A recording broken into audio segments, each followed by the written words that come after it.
అదేందో గన్ని అఖండ ఆంధ్రప్రదేశ్ కోసం కొట్లాడినోళ్ళు ఎవ్వరు పెద్ద గానస్తలేరు. స్టార్ బ్యాట్స్మెన్ అని ఫీల్ అయిన అప్పటి సీఎం కిరణ్ కుమార్ రెడ్డి సార్ ఏడున్నాడో ఏం చేస్తున్నాడో ఎవ్వరికి తెలియదు. పార్లమెంట్లో పెప్పర్ స్ప్రే కొట్టిన లగడబాటి రాజగోపాల్ అన్న కనబడతాను లేడు. ఉప్పుల నిప్పేసిన పయ్యవుల కేశవన్న పత్తా లేకుండా పోయిండు.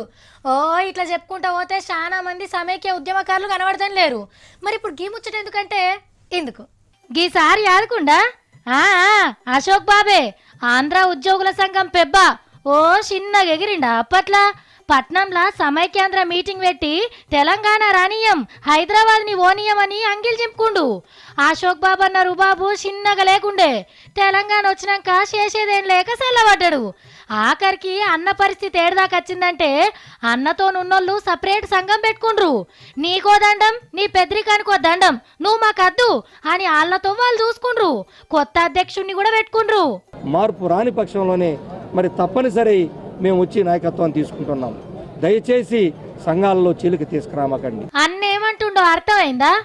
ఆంధ్రప్రదేశ్కి వెళ్ళి తెలంగాణను చీల్చొద్దంటివి, మరి ఈ సంఘాన్ని చీలుస్తామంటే ఊకుంటారా?